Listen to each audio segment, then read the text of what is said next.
is it about the challenge of keeping intensity up for a team that's up 20 most of the game and isn't very accustomed? Yeah, I mean, I guess the challenge is to just continue to do the things that got us the lead. And there were times during the game where we kind of strayed from that. But overall it was a really good effort, and we moved the ball and wanted to get a bunch of assists, and we had 27, which is good.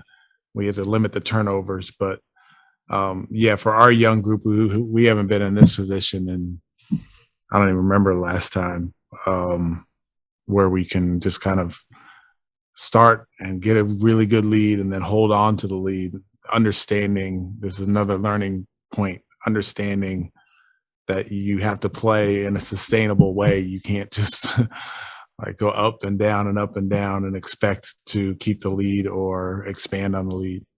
How much of that is about staying with, I don't know, let me say either game plan or discipline defensively, even with the big lead?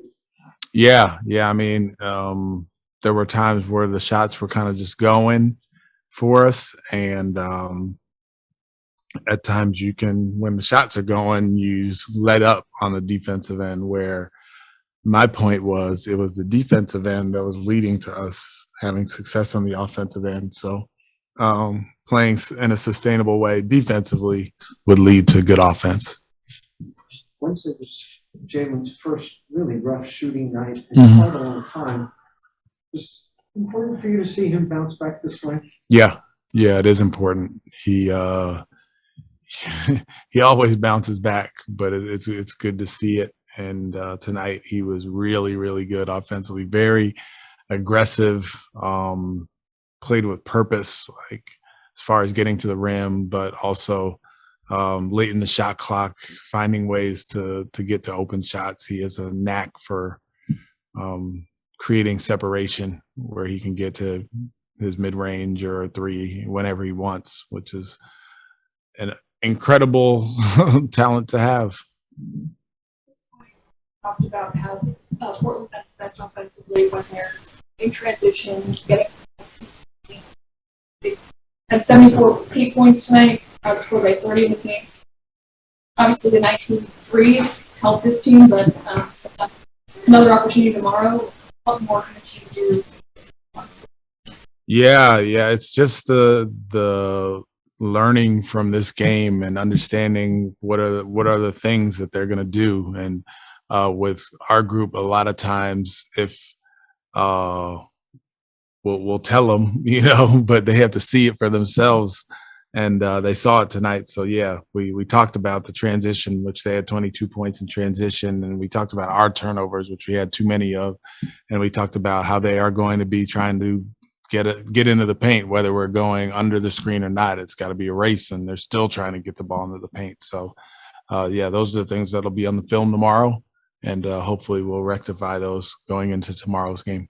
Is this another opportunity to see for not one consecutive success? You guys can take what happened tonight and Yeah, definitely, because dealing with success is just as important as dealing with failure, and we have to understand the things that won us this game and repeat it, and not just come into the game and feel like we can do whatever we want. No, there's a recipe, and there's a way of playing that will help us in the next game. And they're going to be, obviously, Portland's going to be ready to play tomorrow, so we got to be ready to play as well. We'll take two on Zoom. Mark Berman.